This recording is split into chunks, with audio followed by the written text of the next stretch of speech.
All right, so we're diving into making money online today. Remember that YouTube video you shared Yeah. about that guy, MistrAI, who's making bank with faceless YouTube channels? Oh, yeah, yeah. The one who built a six-figure income from like 5 different channels. Right. Right. And he says AI is the secret sauce. It definitely makes you wonder, right? Can you really be successful online without even showing your face? It's interesting that he really emphasizes how anyone can do this, like right now in 2025, not 5 or 10 years from now. Totally. He's all about smart strategies and Mhm. using AI to take care of all the hard work.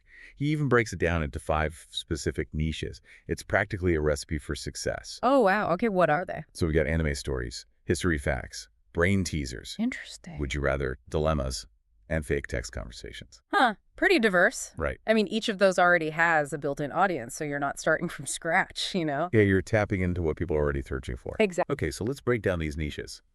Starting with anime stories, he suggests finding those viral relationship or revenge stories that everyone loves on platforms like Quora and Reddit.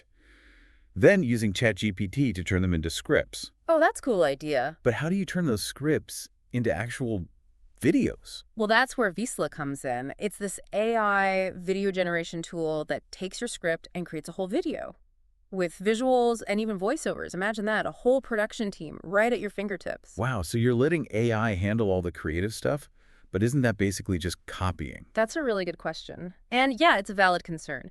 Mr. AI doesn't really emphasize this, but I think the key is to use AI as a starting point, Yeah. not the final product. Gotcha. So ChatGPT can give you a script, but then you make it your own. Exactly. You add your own style, your humor, your perspective. That's what sets you apart. Okay, I like that. Yeah. What about the history facts niche? There are so many history channels out there already. Yeah, tons. But Mystery Hour suggests looking at the successful ones, what's working for them, what topics are trending. Ah, so using AI to kind of spy on the competition? Aha, in a way, yeah. And you can actually use AI tools to do that analysis, which can save you a ton of time. Then you could use ChatGPT to create scripts based on those trends. Clever. But again, it's not just about repeating what everyone else is doing. No, definitely not. It's about finding a way to present it in a new and engaging way. So maybe you incorporate humor or use really unique visuals. Right. Find a specific angle that haven't explored, like finding your niche within a niche. Okay, now brain teasers. Those are always a hit online. Yeah. How does MistrAI suggest using AI for those? He emphasizes that brain teasers are amazing for engagement Oh, yeah. People love to test their knowledge. and share their answers in the comments. He recommends using ChatGPT for the scripts and then Vizsla to create cool visuals. He even suggests incorporating like popular cartoon characters, which I think is a really smart idea.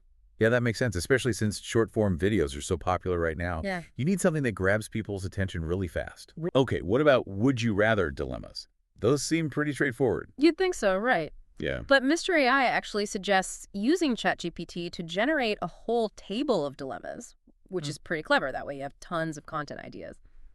Then he uses Vizsla to turn those into quick, visually appealing videos. Plus, he points out that you can find tons of would-you-rather questions online already, so you don't have to start from scratch. Awesome. That's great for people who feel stuck, you know. Yeah, exactly. Okay, last one. Fake text conversations. What's the AI angle there? Well, Mystery Eye's focus is on the drama and intrigue of those conversations. He actually provides like 50 different attention-grabbing conversation ideas in his video. You can use those for inspiration, and then ChatGPT can write the actual conversation. And of course, Vizsla helps turn it into a video. He suggests using sound effects and visuals to make those conversations come to life. Oh, so you're creating these mini dramas? Exactly, like little soap operas for the internet. It seems like a really strategic approach. It is. He's really thought about what works online and how to use AI to make it easier. He's combining several things right. Targeting popular niches, using AI for content creation, and focusing on those short-form videos that everyone loves. Yeah. It's like he's created a formula for online success in 2025. Total. Of course, everyone's results will be different and success is never guaranteed, but there's a lot to learn from his approach. It's all about understanding trends, using technology to your advantage, and finding ways to stand out. Right. He also talks about how it's not just about creating content, but also about building a sustainable income stream. Yes. He specifically mentions affiliate programs. Affiliate programs. They let you earn money by promoting other people's products or services in your videos. He mentions one called Rev, which pays creators based on video views, So you're not just relying on ad revenue. which can be really unreliable. It's a way to diversify your income, which is super smart. It is. And it's something to think about as you explore these different niches and think about how you want to build your online presence. This is all super fascinating. But before we get into the specifics of each niche, I have a question that keeps popping into my head. Oh, what is it? MistrAI is mostly focusing on English content. What about other languages?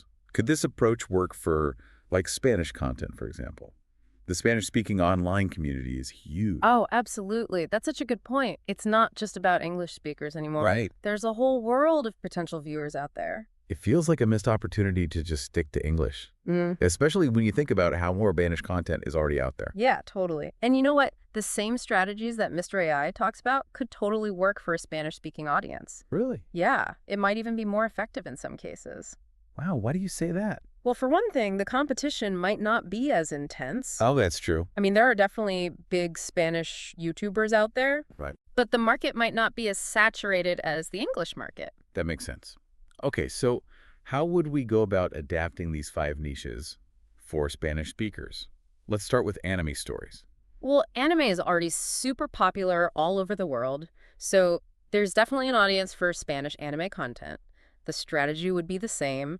Find those viral stories, rewrite them with ChatGPT, and make the videos with Vizsla. But wouldn't we need to find those stories on Spanish platforms, not like Quora and Reddit? Oh, for sure. There are so many online communities and forums where Spanish speakers share their stories. Sure. You could even look at the comments on popular Spanish YouTube channels or social media. That's a good idea. And what about the translating and creating the videos? Would that be difficult? Not really. ChatGPT can translate into Spanish no problem. Oh, right. And Vizsla is getting better with multiple languages all the time. You can choose Spanish, and Vizsla will generate the voiceovers and subtitles. So the process is pretty much the same, just in a different language. Exactly. What about history facts? I bet there's a ton of potential there with the history of Latin America and Spain. Oh my gosh, yeah. There's so much history to work with. Instead of focusing on like Western history, you could talk about figures like Simon Bolivar or Frida Kahlo. Right. Or even dive into the Incan Empire. That would be so cool. Yeah. Imagine creating videos about like pre-Columbian civilizations Yes. or the Spanish conquistadors, but from a Latin American perspective. You could challenge the traditional stories, offer new perspectives, engage with a whole new audience who might not be familiar with that history. And again, AI can be so helpful. You can use it to research, translate old documents, even generate script outlines. Wow, this is making me realize how powerful this combination of AI and strategic thinking can be. So what about brain teasers? Do you think those would work well for Spanish speakers? Definitely. Brain teasers are universal, That's true. and they can be adapted to include cultural things and humor specific to the language. Oh, that's interesting. We could create brain teasers that use Spanish idioms or wordplay, or even feature characters from Spanish literature. Exactly. Imagine a brain teaser about Don Quixote. Or a riddle based on a famous Spanish proverb. It would be such a fun way to introduce viewers to Spanish culture. I love it. Okay, what about would you rather dilemmas? Those seem pretty easy to adapt. They are. You can find tons of would you rather questions in Spanish online already, but the key is to make sure the dilemmas are culturally relevant. Got it. So instead of would you rather fight 100 duck-sized horses or 1 horse-sized duck, it would be more like, would you rather eat paella every day for a year or never listen to salsa music again?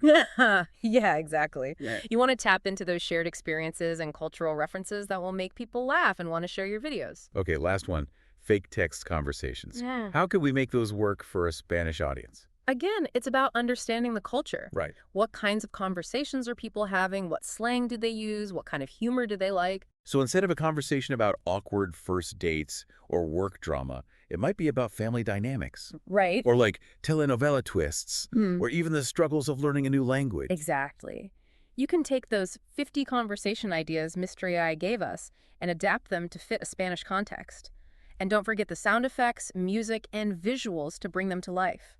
It's exciting to see how these niches could work for a totally different audience. Yeah, It really is. And it shows that the principles of using AI for content creation are universal. Makes sense. It's all about understanding who you're trying to reach and tailoring your approach. And don't forget those affiliate programs. Oh, yeah. They could be even more valuable when you have a global audience. For sure. Imagine promoting products or services that are popular in Spanish-speaking countries. The earning potential could be huge. This has been so eye-opening. We started with faceless YouTube channels, and now we're talking about a whole new world of content creation. And we've only scratched the surface. There's so much more to explore with AI and content creation. But at least our listener has a way to think about these things now. They see the potential of AI, Right. but they also know how important it is to be creative themselves. Exactly. And I hope this encourages them to try things out. Yeah. To experiment, to see where this all takes them, you know? Well said. But before we go any further, I think it's important to address one more thing. What's that? We've been talking about using AI to make content creation easier. But what about the role of human creativity in a world driven by AI? Yeah. It's kind of ironic, isn't it? It is. We're talking about creating unique and engaging content, Yeah. but we're relying so much on AI. Yeah. And AI is basically learning from stuff that's already out there. Where's the originality in that? That's the big question. I think it's important to remember that AI is just a tool. It's not a replacement for human creativity. Okay. It's like a paintbrush, you know, Yeah. or a musical instrument. I see what you mean. It can help you create, but it doesn't tell you what to create. So how do we avoid just becoming like curators of AI-generated content? How do we make sure we're still bringing something new and original to the table? I think it's about using AI in a smart way, on purpose. Yeah. Think of it as working with you, not controlling you.